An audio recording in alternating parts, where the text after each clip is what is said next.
content d'être avec vous, chers amis, et de pouvoir continuer à méditer 1 Jean. On est à la toute fin de 1 Jean, comme on l'a dit, les derniers versets de cette lettre. C'est notre habitude dans l'Église de prêcher chaque livre de la Bible l'un après l'autre et d'aller du début à la fin. Et donc on arrive à la fin de 1 Jean et c'est les versets qu'on a lus qu'on va méditer ensemble. Mais avant de se lancer dans la méditation de ces versets, je vous invite à prier pour demander l'aide de Dieu pour comprendre sa parole. Prions. Notre Dieu, nous te remercions parce que tu nous as laissé ta parole. Dans la Bible, on peut connaître ta volonté, on peut connaître qui tu es, on peut connaître notre péché, on peut connaître Jésus, on peut connaître le moyen d'être en bonne relation avec toi et comment vivre pour toi. Notre Dieu, on te prie que tu sois avec nous alors que l'on réfléchit à ces versets, qu'on essaie de les comprendre et les appliquer à nos vies. On te prie, notre Dieu, que tu œuvres par ton esprit pour nous nourrir, pour nourrir nos âmes. On te prie que tu œuvres dans nos cœurs pour nous donner de la certitude dans un monde où règne la confusion. Et on prie ces choses dans le nom de Jésus. Amen. Alors comme vous le voyez peut-être sur le livret, le titre du message, c'est « Les certitudes au milieu de la confusion ». La confusion peut facilement régner. Il y avait un peu de confusion, je pense, de savoir où les enfants devaient aller exactement, n'est-ce pas? On n'est pas sûr et on aimerait savoir, mais où est-ce qu'ils doivent aller? Il y avait un peu de confusion de savoir comment on allume les lumières qui sont au fond, je pense, et on se dit, mais où est-ce que c'est? On aimerait avoir la certitude au milieu de la confusion. Mais il y a aussi de la confusion dans d'autres domaines où on aimerait savoir, mais quelle est la vérité? Qu'est-ce qu'il faut savoir? Par exemple, faire un régime pour être en bonne santé. Toutes sortes de personnes diront différentes choses. Il faut manger ça, il ne faut pas manger ça, et d'autres diront le contraire. Et on se dit, mais j'aimerais bien avoir des certitudes. Un autre domaine, comment prendre soin d'un bébé. Peut-être que vous me voyez avec Joy et vous dites « Ah, mais il devrait vraiment faire ça » ou « Il n'est pas en train de faire ça ». Tout le monde dit quelque chose de différent. Comment aider un bébé à dormir la nuit? Chacun a un avis différent. La confusion. On dit « Mais on aimerait bien avoir la certitude. On aimerait bien avoir la vérité. » On pourrait mentionner beaucoup d'autres domaines de la vie, n'est-ce pas, où c'est comme ça. Les finances, comment investir son argent, etc., etc. Et qu'est-ce qu'il en est des grandes questions de la vie? Les questions les plus importantes. Est-ce qu'il y a une vie après la mort? Et qu'est-ce qu'il y a après la mort? Comment savoir ce qui se passera pour nous après la mort? Est-ce qu'on peut être sûr de passer l'éternité avec Dieu? Comment savoir si on est sûr? Dans ces domaines aussi, la confusion peut régner. On peut entendre différentes voix et on se dit, mais quelle est la vérité? Comment avoir la certitude? Si Jean a écrit cette lettre, si Jean a écrit ces versets qu'on vient de lire, c'est pour donner de la certitude au milieu de la confusion. La certitude dans ces grandes questions de la vie, par rapport aux questions de notre avenir éternel. Et on va voir 3 grands domaines que Jean nous aborde ce matin dans ce passage qui lit un peu ce qu'il a déjà dit au début dans toute sa lettre, mais comme guise de conclusion. Donc d'abord, premier point, Jean nous donne des certitudes concernant notre assurance. Des certitudes concernant notre assurance. Vous pouvez voir le verset 13, on va le relire à nouveau. Le verset 13, Jean écrit « Cela, je vous l'ai écrit afin que vous sachiez que vous avez la vie éternelle, vous qui croyez au nom du Fils de Dieu. » Jean dit qu'il écrit pour assurer ses lecteurs qu'ils ont la vie éternelle. Il n'écrit pas pour leur dire qu'ils auront peut-être un jour la vie éternelle. Il n'écrit pas pour qu'ils espèrent avoir un jour la vie éternelle, pour qu'ils continuent à travailler afin d'obtenir éventuellement, peut-être, la vie éternelle. Non, Jean leur écrit pour dire qu'ils ont la vie éternelle. C'est une certitude. Le salut est à eux. Pour toujours, ils ont le pardon de leurs péchés. Pour toujours, ils ont une relation rétablie avec Dieu. Leur salut est certain. Et s'ils ont cette vie éternelle, c'est grâce au Fils. On peut regarder les versets qui viennent juste avant. On a vu ça la semaine dernière, versets 11 et 12. Voilà ce qu'il est dit. « Et voici ce témoignage. Dieu nous a donné la vie éternelle, et cette vie est en son Fils. Celui qui a le Fils a la vie. Celui qui n'a pas le Fils de Dieu n'a pas la vie. » C'est en Jésus que se trouve la vie éternelle, que se trouve le pardon des péchés, et en lui seulement. Et donc parce que leur foi est placée au bon endroit, alors ils ont la vie éternelle et ils ne vont pas la perdre. Ce qui rend leur salut certain, ce n'est pas la force de leur foi, l'intensité de leur foi, mais c'est l'objet de leur foi, celui en qui ils ont cru, ce en quoi ils ont placé leur foi. Parce qu'ils ont placé leur foi dans le Fils, en Jésus, alors leur salut est assuré. Et c'est ça l'une des merveilles de la foi chrétienne. Que le salut que l'on reçoit de la part de Dieu, ce n'est pas quelque chose d'incertain. Ce n'est pas qu'on est peut-être sauvé, ou qu'on est sauvé à moitié, à 50%. Non, c'est plutôt que Dieu nous sauve entièrement et qu'il ne change pas d'avis. Si on regarde les religions de ce monde ne peuvent pas donner l'assurance du salut. Dans beaucoup de religions, c'est même interdit. C'est inconcevable de pouvoir dire qu'on est certain d'être sauvé, certain de là où on va passer l'éternité, d'aller au paradis. C'est le cas par exemple dans l'islam, ou chez les témoins de Jéhovah, ou dans le catholicisme romain. On ne peut pas être sûr d'être sauvé, de où on va passer l'éternité.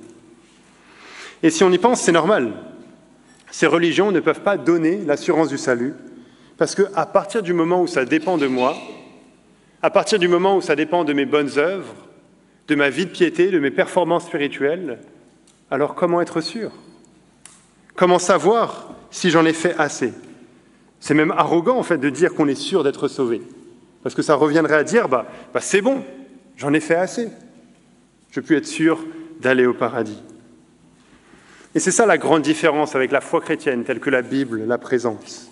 Parce que selon la Bible, le salut dépend entièrement du Fils. Le Fils éternel de Dieu qui est venu sur terre vivre une vie parfaite, sans péché, dans l'obéissance totale envers Dieu. Et qui est mort sur la croix en se substituant à nous. Il a pris notre place, il y a eu un échange. Sur la croix, Jésus a porté nos péchés, il a pris notre condamnation, la colère de Dieu que l'on méritait. Et il nous a revêtus de sa justice, de sa perfection, de son obéissance parfaite à la volonté de Dieu. De sorte que la vie, la mort, la résurrection de Jésus sont pleinement suffisants pour nous donner le pardon de tous nos péchés, passés, présents, futurs. L'œuvre de Jésus est suffisante pour nous donner accès au Père et pour nous donner la vie éternelle, aujourd'hui, comme une certitude. Et donc, en plaçant notre foi dans le Fils, dans ce Fils-là, tel que la Bible présente en Jésus, on peut réellement être certain de notre salut, sûr de passer l'éternité avec Dieu au paradis. Dire ça, c'est pas arrogant, mais c'est en fait dire que ça ne dépend pas de moi, mais que ça dépend de lui. Être certain de son salut, c'est pas dire « c'est bon, j'en ai fait assez », mais c'est dire « c'est bon, lui, il en a fait assez ». Ce que Jésus a fait sur la croix était pleinement suffisant. C'est reconnaître que ça ne dépend pas de nous, de nos bonnes œuvres, de nos performances spirituelles, mais ça dépend de Dieu, de sa grâce, de son œuvre, de son choix de nous sauver. Donc voilà pourquoi le salut tel que la Bible présente est certain. Voilà pourquoi Jean peut dire à ses lecteurs qu'ils ont la vie éternelle. Mais c'est intéressant de noter qu'au verset 13, Jean dit qu'il écrit à ses lecteurs pour qu'ils sachent qu'ils ont la vie éternelle. Ce n'est pas comme si c'était la première fois qu'ils apprenaient ça. Ah, on a la vie éternelle en croyant en Jésus? Ah, on ne savait pas. Personne ne nous avait dit. Non, ils savaient déjà cela. Mais Jean veut leur rappeler. Jean veut qu'ils sachent qu'ils ont la vie éternelle, qu'ils en soient assurés, qu'ils soient encouragés dans cette certitude au quoi ils en doutent. Et ça nous aide à distinguer entre la certitude du salut, le fait que notre salut est certain, et notre ressenti, notre compréhension que c'est le cas, notre compréhension que notre salut est certain. En tant que chrétien, notre salut est certain, ça ne va pas changer, c'est sûr. Mais on peut parfois en douter. On peut parfois avoir le ressenti, une compréhension différente, du mal à réaliser que c'est le cas. Autrement dit, c'est tout à fait possible pour un chrétien authentique de se demander « Mais est-ce que je suis véritablement chrétien? Est-ce que je suis vraiment sauvé? Qu'est-ce qui me dit que j'ai la vie éternelle ?» Ces doutes, ces questions sont normales. Mais Jean écrit à ses lecteurs pour dissiper ces doutes, pour leur donner la certitude. En fait, avec ce petit verset, Jean résume d'une certaine manière le but de toute sa lettre. Il a écrit tout ce qu'il a écrit pour montrer à ses lecteurs qu'ils ont la vie éternelle, qu'ils sont du bon côté. On l'a dit plusieurs fois, le contexte de cette lettre, c'était des faux enseignants qui s'étaient glissés dans l'Église et qui non seulement enseignaient des choses différentes par rapport à Jésus, mais qui aussi eux-mêmes vivaient différemment. Il y avait donc beaucoup de confusion pour ces chrétiens. Comment savoir qui est vraiment chrétien et qui ne l'est pas? Comme on l'a vu la semaine dernière, comment savoir qui aime vraiment Dieu? Et moi-même, si je ne crois pas tout à fait pareil que ces faux enseignants, est-ce que j'ai vraiment la vie éternelle? Jean écrit pour apporter un peu de clarté au milieu de la confusion, pour apporter des certitudes.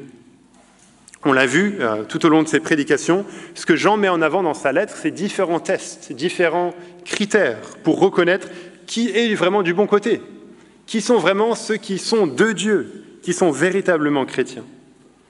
Il y a 3 tests et je vais juste les résumer brièvement, on lira un passage pour chacun d'eux. Le premier test, c'est celui de la doctrine, croire les bonnes choses, et en particulier croire les bonnes choses par rapport à Jésus. Je lis le chapitre 4 de 1 Jean, versets 2 et 3. Voilà ce qu'il est dit.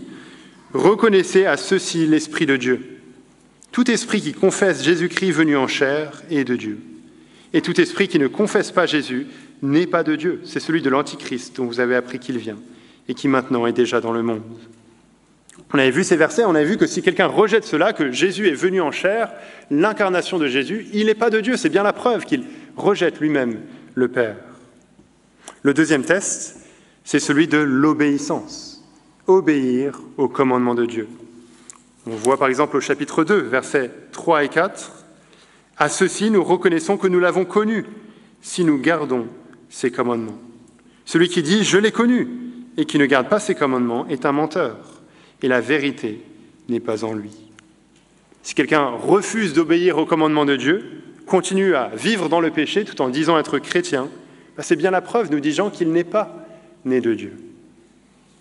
Et le troisième test, c'est celui de l'amour envers les autres. On a vu ça récemment, chapitre 4, verset 8, par exemple. « Celui qui n'aime pas n'a pas connu Dieu, car Dieu est amour. » Et il est ici particulier question de l'amour les uns envers les autres. L'amour envers les autres, c'est la preuve qu'on a connu l'amour de Dieu. Mais au contraire, refuser d'aimer les frères et sœurs, c'est la preuve qu'on n'a pas connu Dieu. Donc voilà les 3 critères que Jean met en avant pour aider ses lecteurs. Et il faut bien être au clair que ces choses, ce n'est pas les choses à faire pour avoir le salut, les critères à remplir pour obtenir le salut. Mais c'est plutôt ce qui va nécessairement avoir lieu d'une certaine manière si on a déjà le salut, si on a déjà reçu la grâce de Dieu, en conséquence du salut. Donc Jean met en avant ces critères d'abord pour aider ses lecteurs à démasquer les faux enseignants, pour leur dire ceux qui ne remplissent pas ces critères, qui vous disent qu'ils aiment Dieu mais qui vivent n'importe comment dans le péché, les écoutez pas. C'est bien la preuve qu'ils ne viennent pas de Dieu. Ceux qui viennent à vous en lui disant qu'ils apportent un nouveau message mais qui renient des choses essentielles par rapport à Jésus, ne les écoutez pas. C'est bien la preuve qu'ils ne viennent pas de Dieu. Mais Jean met aussi en avant ces critères pour encourager ses lecteurs qu'ils sont du bon côté, qu'ils ont la vie éternelle, qu'il n'y a pas de doute par rapport à eux. Parce qu'ils sont en train d'avoir la bonne doctrine, de croire dans le Fils. Parce qu'ils sont en train de chercher à obéir au commandement de Dieu. Parce qu'ils ont de l'amour les uns envers les autres. Ces choses sont bien la preuve qu'ils sont nés de Dieu, qu'ils sont nés de nouveau, qu'ils sont sauvés. Et donc nous-mêmes, on peut regarder à ces critères de 1 Jean pour être encouragés de notre propre salut si on doute. Si on se demande, mais est-ce que je suis vraiment sauvé? Est-ce que je crois en Jésus tel que la Bible le présente? Est-ce que je vois le fruit dans ma vie d'un changement par rapport au péché? Est-ce que j'ai un désir d'aimer les autres autour de moi, même si ce n'est pas toujours facile? Ce n'est pas que ces choses doivent être parfaites. Bien sûr qu'il y a des hauts et des bas. Bien sûr qu'on avance en progressant.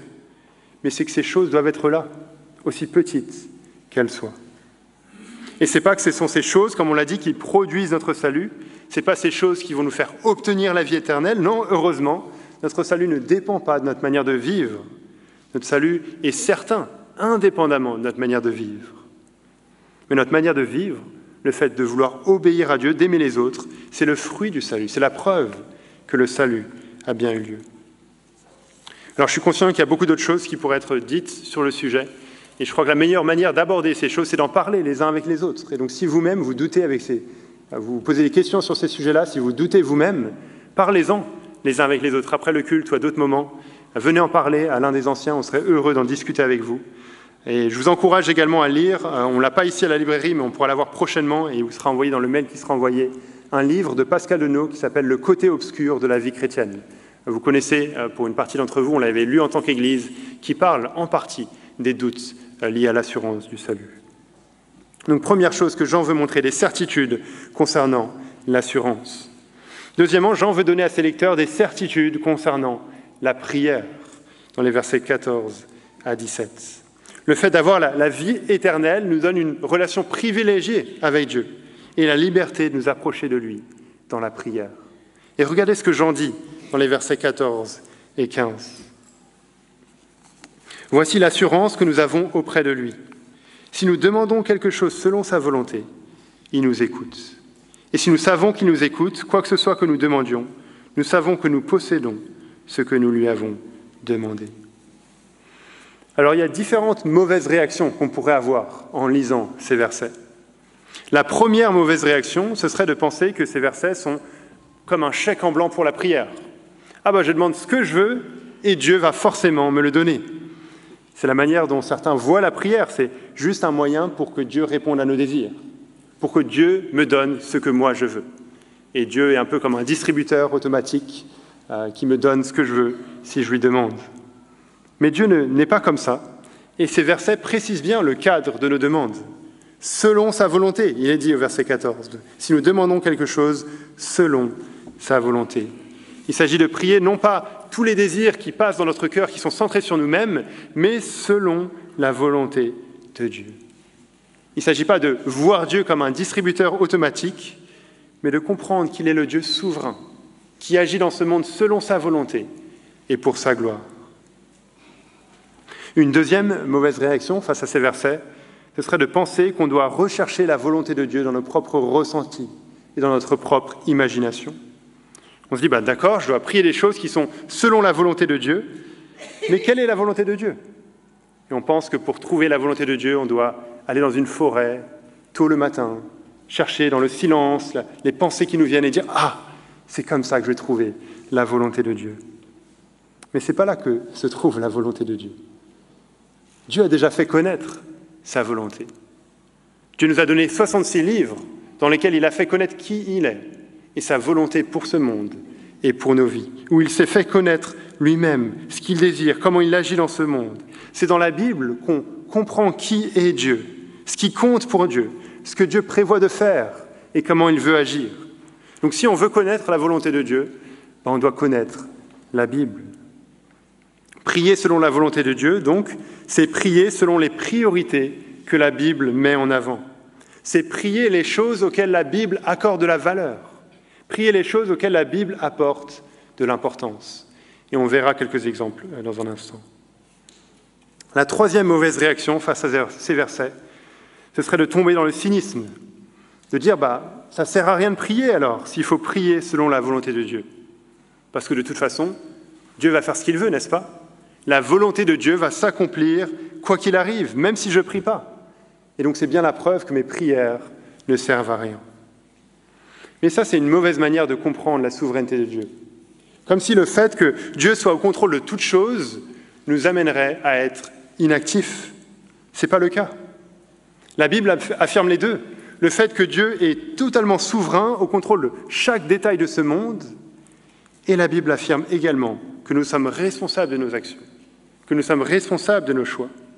Oui, la volonté de Dieu va s'accomplir, quoi qu'il en coûte, sans aucun doute, et pourtant, il nous invite quand même à prier. En fait, l'enseignement de la Bible sur ces choses nous montre que Dieu agit dans ce monde de manière souveraine en se servant de nous. Dieu agit dans ce monde de manière souveraine en se servant de nous. Ou pour le dire autrement, Dieu accomplit sa volonté en partie en réponse à nos prières, en se servant de nos prières. Et donc, ce que ces versets nous enseignent plutôt que ces trois mauvaises réactions qu'on pourrait avoir, ces versets nous enseignent qu'on a besoin de recadrer nos prières avec la volonté de Dieu. On voit souvent la prière comme nous qui présentons nos projets à Dieu. Ah Dieu, voilà la liste de choses que j'aimerais vraiment avoir. S'il te plaît, ça va? On pense que c'est ça un peu la prière, c'est nous qui présentons ce qu'on veut à Dieu, nos propres projets, nos propres désirs. Mais ces versets nous montrent que la prière, c'est plutôt nous qui rentrons dans les projets de Dieu. C'est nous qui prions dans la direction de ce que Dieu veut faire, dans la direction de ce que Dieu est déjà en train de faire. Et Dieu se sert de nos prières faites selon sa volonté pour y répondre et pour accomplir son plan. Alors bien sûr que dans la prière, on fait connaître nos besoins à Dieu. Bien sûr qu'on décharge nos fardeaux devant Dieu. La Bible dit ça ailleurs de la prière, et c'est vrai. Mais alors que l'on fait cela, alors que l'on fait nos requêtes, on veut prier dans le sens de sa volonté. Et même là où on ne connaît pas sa volonté, on prie quand même en dépendant de lui, en s'en remettant à lui pour qu'il agisse comme il veut. Steve a donné un exemple de cela en priant pour les amis du Nord Kivu. Comment est-ce qu'on prie pour une situation comme cela au Nord Kivu ? Et on regarde qu'est-ce qui a de la valeur, qu'est-ce qui est important, qu'est-ce qui compte dans la parole de Dieu. Bien sûr que l'on prie pour que la guerre cesse, bien sûr que l'on prie pour que les autorités fassent leur travail, on prie pour toutes ces choses, mais on n'a pas toutes les certitudes par rapport à cela. Mais on prie aussi pour les choses que Dieu veut faire, pour que l'Évangile continue à se répandre, pour que les chrétiens soient fortifiés, pour que ceux qui enseignent la parole le fassent fidèlement, etc., etc. D'autres exemples, peut-être plus proches de ce que nous on vit. Si on fait face à une situation de stress au travail, comment est-ce qu'on prie ? Que ce soit nous-mêmes, que ce soit pour quelqu'un d'autre qui fait face à cette situation, comment est-ce que l'on prie ? On réfléchit. Qu'est-ce que la Bible a à dire sur cette situation ? Comment est-ce que l'enseignement de la Bible influence ma compréhension des choses ? Il y a plusieurs choses qu'on pourrait dire, et on pourrait donner des références pour chacun. On va pas faire ça maintenant, mais on pourrait trouver des références de la Bible. On peut dire que Dieu ne veut pas que je m'inquiète, mais il veut que je lui fasse confiance. Et donc je prie pour que Dieu m'aide à bien gérer ce stress, à bien gérer cette anxiété, et que je puisse me décharger sur lui, que je puisse vraiment lui faire confiance, reconnaître qu'il est au contrôle de toutes choses. On pourrait dire que Dieu veut que je sois un bon témoin. Et donc je prie pour que, malgré le stress, je continue à bien faire mon travail, que je sois connu pour bien faire mon travail, pour être un bon collègue, plutôt d'être connu pour des mauvaises réactions ou pour des attitudes qui n'honorent pas Dieu. Si cette situation de stress est liée à de l'injustice que je subis, on sait que Dieu veut que je pardonne. Et donc je prie que Dieu m'aide à pardonner malgré l'injustice, que Dieu m'aide à aimer même ceux qui sont difficiles à aimer, que Dieu change mon cœur. On sait que Dieu veut ma sanctification, que je grandisse dans ma lutte contre le péché, malgré les difficultés. Et donc on prie pour que Dieu m'aide, malgré ce stress, malgré cette situation difficile, que Dieu s'en serve pour mon bien, pour ma sanctification, etc., etc. Plusieurs choses qu'on pourrait ajouter. Un autre exemple, si on apprend que quelqu'un a une maladie qui est grave, qui est sérieuse, comment est-ce que l'on prie ? Il y a plein de choses qu'on ne sait pas dans cette situation-là. On ne sait pas si Dieu va apporter la guérison, que ce soit par les moyens médicaux, d'une autre manière. On ne sait pas si Dieu va laisser la situation telle qu'elle. On ne sait pas quelle sera la situation, l'issue. Et on peut prier pour ces choses. On prie en dépendant de Dieu. Mais là encore, on réfléchit. Qu'est-ce que la Bible dit ? On veut prier, par exemple, pour que cette personne reste attachée à Dieu, continue à glorifier Dieu, même dans la souffrance, à reconnaître que Dieu est bon, que Dieu est souverain, que Dieu est au contrôle. On veut prier pour que Dieu utilise cette épreuve pour la faire grandir en Jésus, pour la faire grandir en sainteté, comme Romains 8, 28 nous le dit. On veut prier pour que cette personne ait la force, la persévérance dans la souffrance. On veut prier pour que Dieu utilise même cette épreuve, cette maladie, pour se glorifier, alors que cette personne parle de Jésus autour d'elle, etc., etc. Là encore, différentes choses qu'on pourrait ajouter. Donc j'espère qu'on voit que quand on pense de cette manière-là, au fait de prier selon la volonté de Dieu, tout d'un coup, il y a beaucoup de choses qu'on peut prier, pour nous-mêmes, les uns pour les autres. Ça nous demande, oui, de bien connaître la Bible. Ça nous demande, oui, de bien connaître ce qui a de la valeur, ce qui est important pour Dieu, ce que Dieu est en train de faire dans ce monde. Et ça nous amènera à recadrer nos prières. En fait, peut-être que ça nous amènera à avoir des prières un peu moins égoïstes, un peu moins centrées sur nous-mêmes, un peu moins centrées sur les choses de ce monde terrestre, et avoir des prières bien plus grandes, des prières bien plus éternelles. Souvent, on prie uniquement pour les choses immédiates. Seigneur, aide-moi avec cet entretien d'embauche, aide-moi avec cet examen, aide-moi avec ceci ou cela, donne-moi la santé. Mais si c'est ça l'essentiel de nos prières, on se prive de quelque chose. On se prive de ces grands domaines où Dieu veut agir, qu'il nous révèle dans sa parole. Seigneur, aide-moi à grandir en sainteté. Seigneur, aide-moi à aimer les autres. Seigneur, aide-moi à parler de Jésus à cette personne. Seigneur, aide-moi à te glorifier malgré la souffrance. Seigneur, aide-moi à te rester fidèle jusqu'au bout. Et on prie ça pas juste pour nous-mêmes, mais aussi pour les autres autour de nous. C'est à de telles prières que Dieu répond. C'est dans ces situations-là que la prière est vraiment puissante, quand on s'aligne à la volonté de Dieu. Parce que Dieu veut agir, Dieu va faire ces choses, et il veut les faire en réponse à nos prières. Est-ce qu'on profite de ça? Est-ce qu'on prie comme ça les uns pour les autres? Alors juste après ces versets, Jean nous donne un autre exemple d'une prière selon la volonté de Dieu, de choses pour lesquelles prier. Regardez avec moi les versets 16 et 17. Je les relis à nouveau. « Si quelqu'un voit son frère commettre un péché qui ne mène pas à la mort, qu'il prie, et Dieu lui donnera la vie. » Il s'agit de ceux qui commettent un péché qui ne mène pas à la mort. Il y a un péché qui mène à la mort. Ce n'est pas pour ce péché-là que je dis de prier. Toute injustice est un péché, et il y a tel péché qui ne mène pas à la mort. Alors quand on lit ça, je vais tous me regarder et dire « mais qu'est-ce que ça veut dire ? Qu'est-ce qu'il va dire ? Comment comprendre ces versets ?» Alors il faut reconnaître que ces versets soulèvent beaucoup de questions. C'est quoi ce péché qui mène à la mort ? Je crois que quand on fait face à un verset qui est difficile, l'une des premières choses qu'on peut faire, c'est regarder le contexte immédiat, le contexte plus large, et laisser le contexte nous aider à comprendre ce verset. Et ça tombe bien, on a vu tout 1 Jean, n'est-ce pas? Donc on a bien toute cette lettre en tête, plus ou moins en tout cas. Et ça aide pour comprendre ce verset, d'avoir en tête le contexte de 1 Jean. Jean a mis en garde contre les faux enseignants qui enseignent des choses différentes par rapport à Jésus. En faisant cela, Jean nous a dit qu'il se prive du Fils. Il rejette le Fils. Et Jean nous avait dit que c'est dans le Fils que se trouve la vie éternelle. Jean nous avait dit également au chapitre 2 qu'en rejetant le Fils, ils se privent du Père. Ils n'ont pas la vie éternelle. Par leur attachement à ce faux enseignement, ils sont en train de commettre un péché qui les conduit vers la mort éternelle, vers le jugement de Dieu.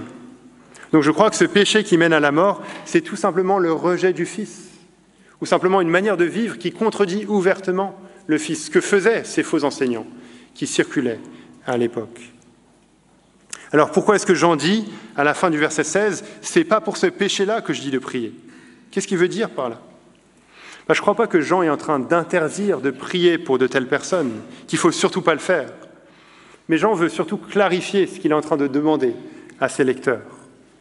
En leur demandant de prier pour ceux qui pêchent, c'est ça que Jean veut leur dire, et on va le voir dans un instant. Jean ne parle pas de prier pour ces gens-là, pour ces faux enseignants qui s'égarent. C'est d'autres personnes qu'il parle. Il parle de prier pour un frère ou une sœur qui pêche. Donc en gros, son but dans ces versets n'est pas de dire pour qui ne pas prier, mais de dire pour qui prier. Voilà, je vous encourage à prier pour ces personnes-là. Je vous encourage à prier pour ceux qui pêchent. Ah, mais je ne parle pas de ceux-là, de ces faux enseignants qui s'égarent, mais je parle de ceux qui sont autour de vous, vos frères et sœurs, dans la foi, lorsque eux, ils pêchent. Voilà, si ça c'est toujours pas clair, j'ai fait mon mieux ici et on peut en parler après. Mais en tout cas, l'emphase, je crois, ici, ce que Jean veut nous montrer, ce qu'on n'a pas perdu de vue, c'est la bonne réaction à avoir face à un frère ou une sœur qui pêche. Quand on voit un frère ou une sœur pécher, que ce soit envers nous, envers quelqu'un d'autre, on est assez rapide à intervenir, n'est-ce pas? On est assez rapide à reprendre la personne, à en parler à d'autres, à laisser bouillir les choses au-dedans de nous. Mais Jean nous dit de faire autre chose. Prier. Tout simplement prier pour la personne, pour qu'elle puisse voir son péché si elle ne l'a pas vu, pour que cette personne puisse se repentir de son péché et que Dieu lui donne la vie, une relation rétablie avec lui. Est-ce que c'est ça notre première réaction?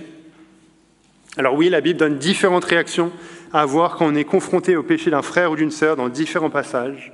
On ne va pas voir ça maintenant, mais la réaction à avoir dépend de la situation, du péché en question, de plusieurs critères.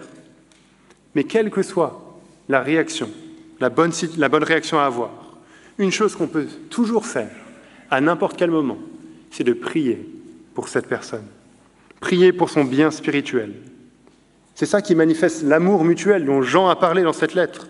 On veut se soucier les uns les autres.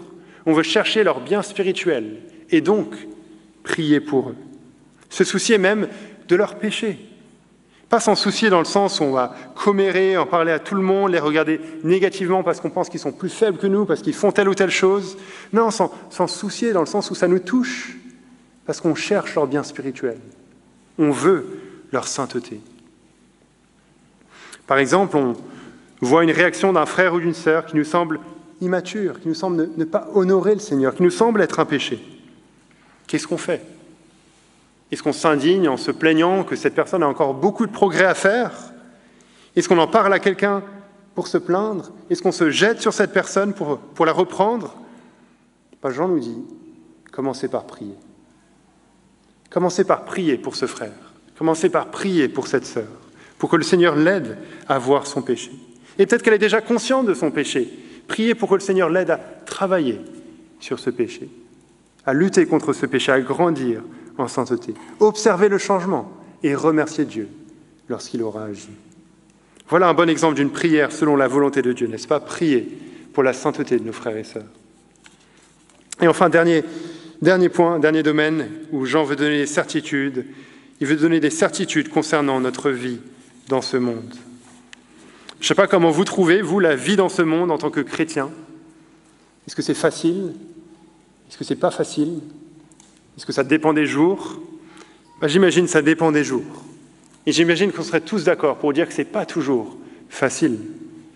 On a parfois l'impression en tant que chrétien de vivre à contre-courant. Et souvent le courant est un peu trop fort. C'est dur, ça coûte. Et on se demande, mais est-ce qu'on pourra vraiment tenir bon ? On aimerait parfois avoir un bouton raccourci, n'est-ce pas, pour arriver directement au ciel. Hop, fini les combats, fini les luttes, fini les difficultés, on est déjà au ciel. Mais malheureusement, il n'y a pas de bouton raccourci dans la vie chrétienne. On vit dans ce monde, même si c'est dur. Et donc, dans ces derniers versets, Jean nous rappelle la sécurité que l'on a, même malgré les difficultés. Regardez versets 18 et 19 avec moi. Voilà ce que Jean écrit. Nous savons que quiconque est né de Dieu ne pêche pas. Mais celui qui est engendré de Dieu le garde, et le malin ne le touche pas. Nous savons que nous sommes de Dieu, et que le monde entier est au pouvoir du malin.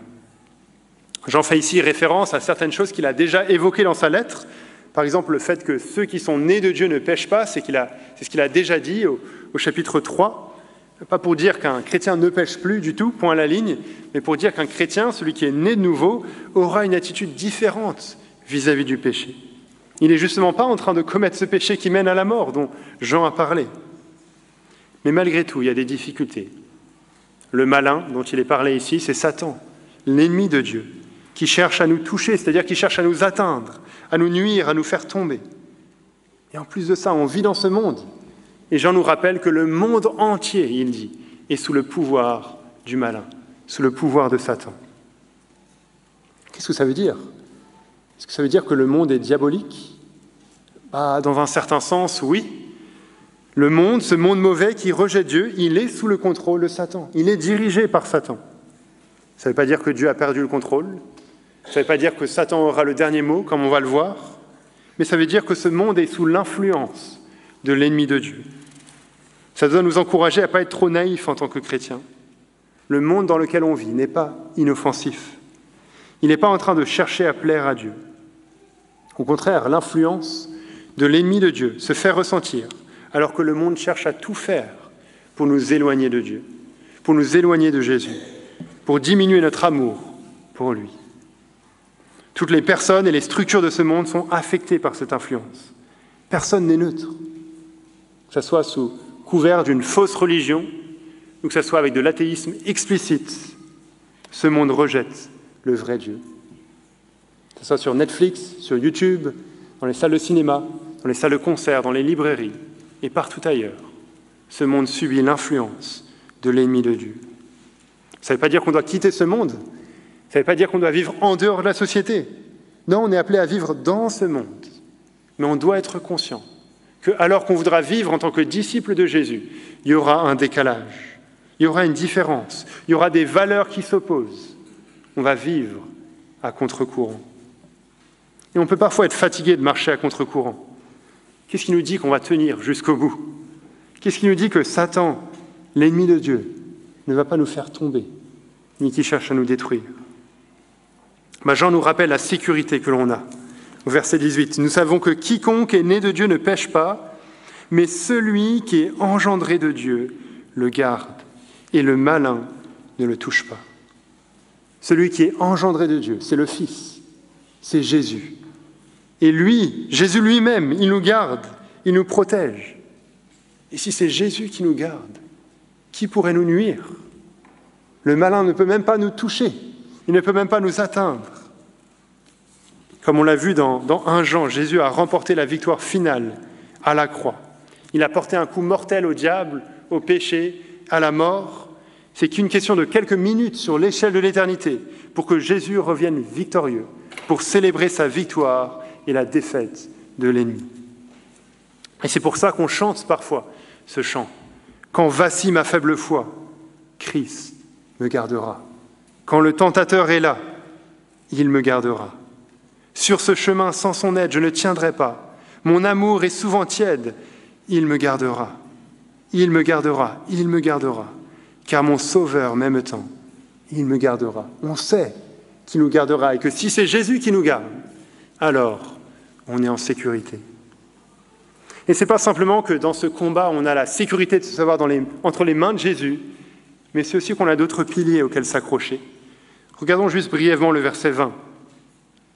Nous savons aussi que le Fils de Dieu est venu et qui nous a donné l'intelligence pour connaître celui qui est le véritable.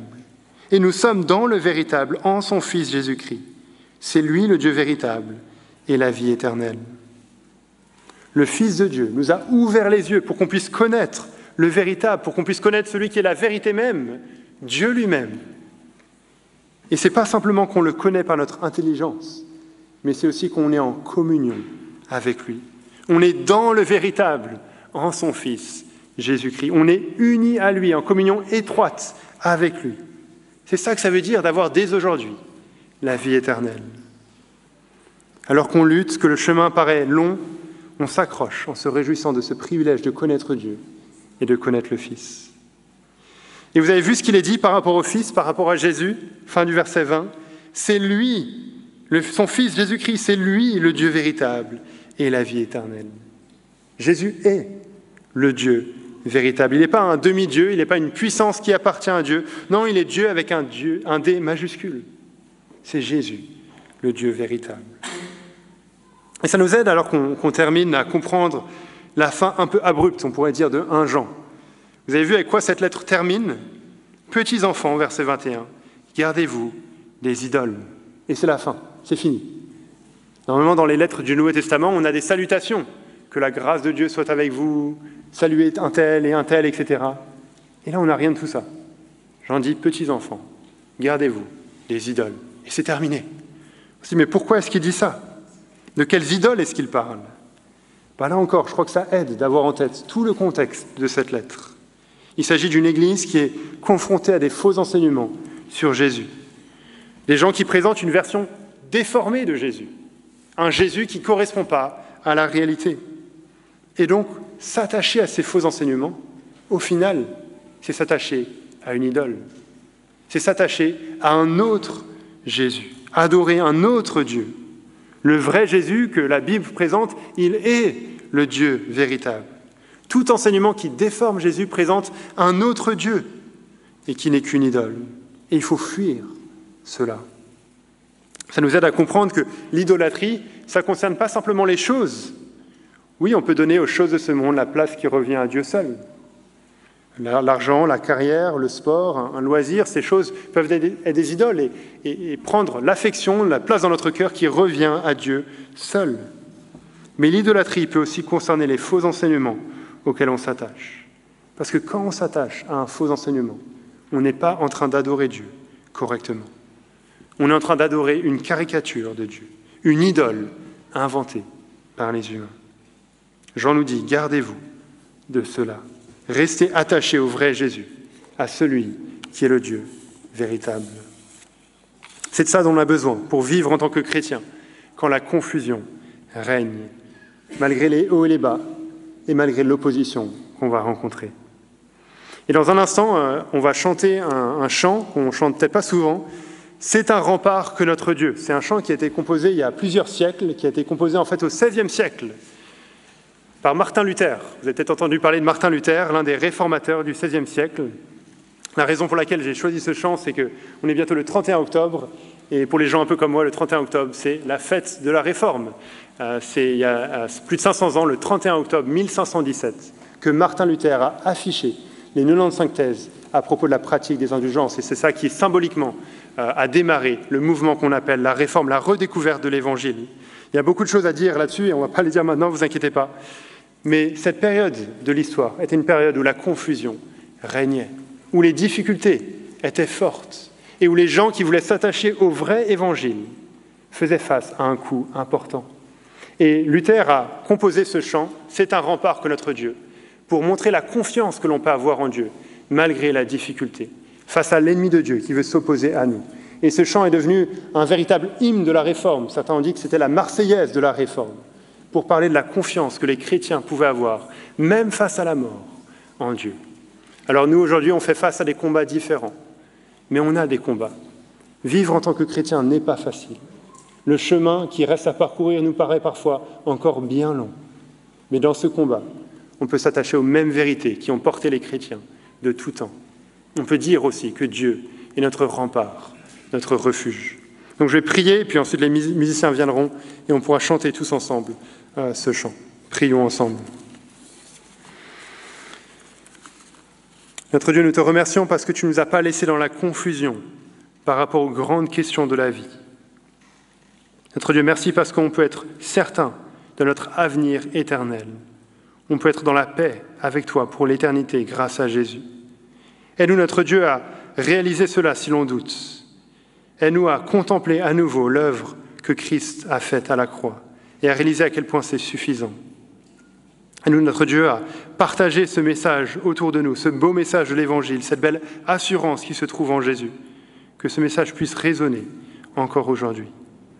Aide-nous, notre Dieu, quand on trouve qu'être chrétien est bien trop difficile, à ne pas abandonner, mais à porter les regards vers toi, qui est notre refuge, notre forteresse. On prie ces choses dans le nom de Jésus. Amen.